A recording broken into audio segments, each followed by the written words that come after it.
जय हिंद दोस्तों, आप सभी का स्वागत है आपके अपने YouTube channel air success force पर।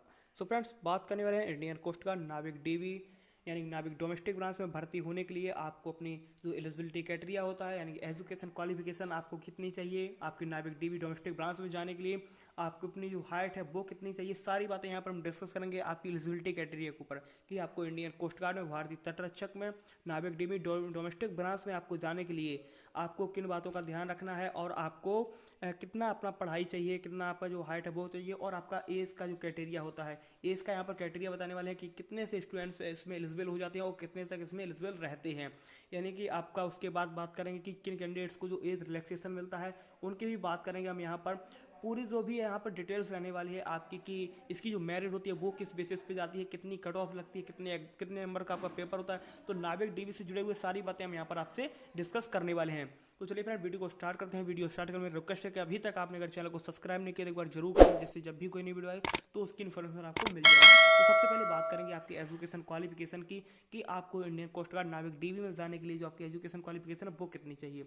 तो सबसे पहले यहाँ पर देख लीजिए एलिजिबिलिटी क्राइटेरिया की अगर हम यहाँ पर बात कर लेते हैं तो सबसे पहले एजुकेशन क्वालिफिकेशन को ही देखते हैं क्योंकि ये सबसे बड़ा मैटर करता है। तो यहाँ पर अगर आप देखेंगे तो लिखा हुआ है कि tenth class pass from any education board recognised by counselling of board of schooling education in India. तो यहाँ पर आपको एक बात से ध्यान रखने की, आपको सिंपली सा टेंथ पास होना चाहिए। सिंपल सा आपको एक टेंथ पास होना चाहिए आपके पास किसी भी मान्यता प्राप्त बोर्ड से। ऐसा नहीं कि आप किसी एक पंक्चुएट बोर्ड से आप इसने टेंथ किया हो, आप किसी भी बोर्ड के, भारत के किसी भी बोर्ड से आपने टेंथ पास किया हो तो आप इंडियन कोस्ट गार्ड नाविक डीवी में जाने के लिए एलिजिबल हैं। यहाँ पर एक बात का बहुत अच्छा आपको फ़ायदा मिलता है कि सिर्फ और सिर्फ आपको टेंथ पास ही यहाँ पर आपसे मांगा जाता है। इसके ऐसा कुछ नहीं कि आपको टेंथ के साथ या कुछ डिप्लोमा वगैरह चाहिए या आपको 12 चाहिए। तो सिर्फ और सिर्फ आपको यहाँ पर टेंथ पास होना चाहिए। टेंथ का आपके पास सर्टिफिकेट, मार्कशीट दोनों आपके पास होना चाहिए। यहाँ पर अगर हम एजुकेशन क्वालिफिकेशन बात करें तो मैंने आपको बोल दिया कि यहाँ पर जो लिखा हुआ है कि एलिजिबिलिटी क्राइटेरिया में आपको सिर्फ और सिर्फ टेंथ पास होना चाहिए। उसके बाद बात कर लेते हैं हम आपके एज के ऊपर कि भाई जो एज है वो कितनी रहती है। तो एज के ऊपर भी बात कर लेते हैं। यहाँ पर अगर आप देख रहे हो तो ये लिखा भी हुआ है कि नाविक डीवी डोमेस्टिक ब्रांच जो ट्रेड है यानी कि जिस पोस्ट के लिए आप अप्लाई करेंगे, नाविक डीवी के लिए आप अप्लाई करेंगे। नाविक डीवी को अगर आप एक रूप में देखते हैं तो एक डोमेस्टिक ब्रांच, अगर आपने नेवी एमआर का नाम सुना हो तो बिल्कुल सेम एक तरीके का काम इसको मान सकते हैं।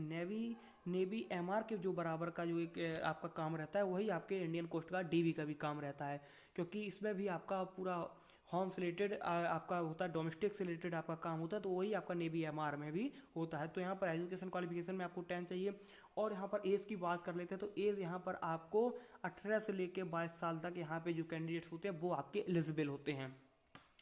देखिए, ये आप अगर आप 18 के हो चुके हैं यानी 18 ईयर्स के आप हो चुके हैं तो आप अपना फॉर्म जो है वो अप्लाई कर सकते हैं फर्स्ट टाइम में, और आप 22 तक अपना इसको फॉर्म को फिल कर सकते हैं। 22 तक ऐसा रहता है कि आप इसको ज्वाइनिंग तक 22 इसकी हो सकती है। लेकिन अगर हम यहाँ पर देखें तो 18 से लेकर 22 साल आपकी क्या रहती है, एज लिमिट रहती है। 18 से 22 साल तक आप एलिजिबल होते हैं इंडियन कोस्ट गार्ड नाविक डीवी में जाने के लिए। उसके बाद जो आपको एज रिलैक्सेशन होता है, जो मैं आपको खास बताने वाला हूँ कि एज रिलैक्सेशन किन कैंडिडेट्स को मिलता है वो भी यहाँ पर हम आपको बताने वाले हैं। तो एज रिलैक्सेशन की बात कर लेते हैं। तो 5 ईयर्स का जो एज रिलैक्सेशन है यहाँ पर लिखा हुआ है कि 5 years relaxation for SC ST। तो जो SC ST कैंडिडेट्स होते हैं यहाँ पर देखिए, SC और ST जो कैंडिडेट्स होते हैं, SC और ST कैंडिडेट्स होते हैं, उनको 5 ईयर्स का एज रिलैक्सेशन मिलता है। 5 ईयर्स का एज रिलैक्सेशन मिलता है। तो आपको यहाँ पर बिल्कुल परेशानी होना, निकल आपको किन बेसिस पर मिलेगा, एक आपको बात ध्यान रखना है कि जो आपके पास कास्ट सर्टिफिकेट है, कास्ट सर्टिफिकेट है वो आपके पास सेंट्रल का होना चाहिए। कास्ट सर्टिफिकेट आपके पास सेंट्रल का होना चाहिए। ये बात आपको ध्यान रखनी कि जब आप अपना जब आप इसमें फॉर्म फिल करें नाविक डीबी में तो अपना जो कास्ट सर्टिफिकेट है वो हमेशा सेंट्रल का ही लगाएं। तो आपको ये बात ध्यान रखनी है। तो 5 ईयर्स का जो एज रिलैक्सेशन मिलता है वो SC कैंडिडेट को मिलता है।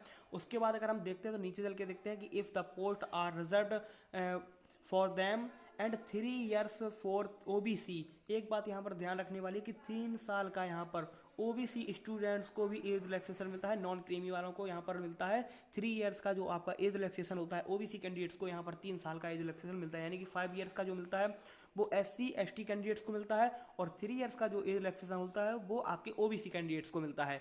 तो आप यहाँ पर एज को और आपकी जो एजुकेशन क्वालिफिकेशन थी दोनों मैंने आपकी यहाँ पर बात को अच्छे से समझा दिया है। उसके बाद हम चलते हैं आपकी जो हाइट के ऊपर जो डाउट है ये आपकी आई साइड्स की जो रहती हैं कि कितनी आपकी जो आई है वो आपकी चाहिए, तो इसको आप देख के समझ लीजिए।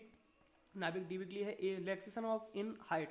देखिए ये आपका रिलैक्सेशन भी हाइट में भी मिलता है, लेकिन किन बेसिस पर मिलता है वो मैं अभी आपको बताऊंगा कि जो लंबाई में जो छूट होती है वो किन कैंडिडेट्स को होती है। तो सबसे पहले देख लीजिए कि minimum height permitted to a candidates for enrolment in the Indian coast guard is 157 centimetre. तो देखिए नॉर्मली जो आपकी हाइट है, नॉर्मल हाइट है किसी भी कैंडिडेट्स की, ये लोग 157 157 सेंटीमीटर आपकी हाइट मांगते हैं। ये आपकी हाइट होनी चाहिए 157 सेंटीमीटर, ये आपको ध्यान रखना है। लेकिन यहाँ पर भी रिलैक्सेशन मिलता है कि अब वो मैं आपको बताऊंगा आगे चलिए कि किन कैंडिडेट्स को मिलेगा और कहाँ पे मिलेगा। तो tribal candidates who pass written exam and PFT are to be granted relaxation in height as follow. तो किन लोगों को मिलता है अभी मैं आपको बताऊंगा कि ये जो आपकी हाइट है नॉर्मल 157, ये तो सभी के लिए नॉर्मल है, लेकिन जिनको एज रिलैक्सेशन मिलता है मैं अब आपको वो बताने वाला हूँ। तो देखिए दोस्तों, जो मैं आपको बताने वाला हूँ कि किन लोगों को जो हाइट में जो एज रिलैक्सेशन मिलेगा। तो यहाँ पर देख लीजिए कि ये किन बेसिस पे मिलता है। सबसे पहले ये आपको स्टेट वाइज मिलता है, जो आपकी हाइट में जो आपकी हाइट में एज रिलैक्सेशन आपकी हाइट में रिलैक्सेशन होता है, आपको जो आपकी लंबाई में जो छूट मिलती है वो किन बेसिस पर मिलती है। तो वो मिलती है आपके स्टेट के बेसिस पर, यानी कि किस आप स्टेट से बिलोंग करते हैं सबसे पहले। तो यहाँ पर देख लीजिए कि आपको अगर किन जो स्टूडेंट्स हैं किन स्टेट से बिलोंग करेंगे उनकी हाइट कितनी चाहिए। तो आसाम, नागालैंड, मिजोरम, मेघालय, अरुणाचल, मणिपुर, त्रिपुरा, गढ़वाल, सिक्किम और जो अंडमान एंड निकोबार जो आइसलैंड के हैं, जो द्वीप समूह के हैं, उन लोगों की जो हाइट है वो 152 सेंटीमीटर से यहाँ पर मांगते हैं, यानी कि 5 सेंटीमीटर का यहाँ पर आपको रिलैक्सेशन दिया जाता है। हाइट में जो आपका रिलैक्सेशन होता है वो 5 सेंटीमीटर का इन जो स्टेट से बिलोंग करते हैं स्टूडेंट, असम, नागालैंड, मिजोरम, मेघालय, अरुणाचल, मणिपुर, त्रिपुरा वगैरह से, इनको मिलता है 5 सेंटीमीटर का रिलैक्सेशन। जैसे कि मैंने आपको पहले बताया कि नॉर्मली जो हाइट होती है वो सभी के लिए 157 आपकी मांगी जाती है, लेकिन इन कैंडिडेट्स को 5 सेंटीमीटर की छूट मिलती है और इनकी 152 सेंटीमीटर हाइट को लिया जाता है। उसके बाद अगर हम देखते हैं तो जो आपका लग्जरीज है इनको सिर्फ 2 ही सेंटीमीटर का यहाँ पर रिलैक्सेशन मिलता है और इनकी जो हाइट होती है वो 155 सेंटीमीटर आपकी ली जाती है। तो मैंने आपका हाइट से जो रिलैक्सेशन है वो आपको समझा दिया कि किन कैंडिडेट्स को मिलता है। यहाँ पर आपकी कास्ट के हिसाब से आपको रिलैक्सेशन नहीं मिलता है, हाइट में आपको स्टेट के हिसाब से मिलता है। तो इसको समझ लीजिए कि जो आपकी हाइट होती है उसमें आपको स्टेट के हिसाब से रिलैक्सेशन मिलेगा, स्टेट के हिसाब से, और जो आपकी एज होती है उसमें आपको कास्ट के हिसाब से मिलेगा।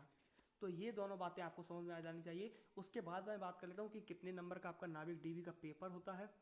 तो सिलेबस से रिलेटेड मैंने पहले भी वीडियो कई बनाए हुए हैं, एक बार फिर से बना दूंगा कि क्या क्या पूछा जाता है बिल्कुल न्यू सिलेबस के ऊपर।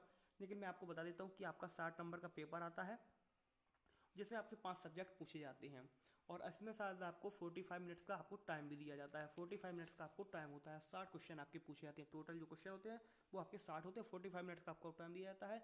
अर्थमेटिक आता है, आपका मैथ, आपका इंग्लिश हो गया, आपका जीके हो गया, आपका जीएस और आपका रीजनिंग, इतने टॉपिक आपसे पूछे जाते हैं। और सिलेबस रिलेटेड आप वीडियोस देख सकते हैं, उनमें आपको पूरा जो डाउट्स है वो आपका क्लियर हो जाएगा। तो पूरी बातें यहाँ पर मैंने आपको समझा दी जो आपकी नाभिक डीवी से भी जुड़ी हुई आपकी इंपॉर्टेंट बातें हैं। आपकी जो हाइट है वो 157 है। रिलैक्सेशन किन कैंडिडेट्स को मिलता है मैंने आपको वो भी बता दिया। एज का मैंने आपको यहाँ पर बता दिया कि 18 से 22 साल तक आप एलिजिबल होते हैं। 5 ईयर्स का SC/ST कैंडिडेट्स को आपको मिलता है बेनिफिट एज रिलैक्सेशन और 3 ईयर्स का OBC। लेकिन किन बेसिस पर मिलता है मैंने आपको ये भी बता दिया कि ये आपको मिलेगा आपको सेंट्रल के कास्ट सर्टिफिकेट के। एक बार मैं फिर से बता दूं, सेंट्रल के कास्ट सर्टिफिकेट से आपको मिलता है, जो आपका केंद्र का जो आपका जाति प्रमाण पत्र होता है उसके हिसाब से आपको एज का रिलैक्सेशन मिलता है।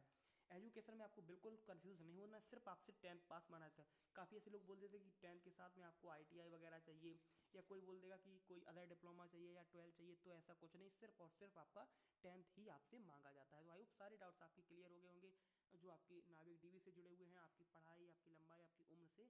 तो यहाँ पर सारे डाउट्स आपके क्लियर हो गए होंगे। मिलते हैं आपसे अगले वीडियो।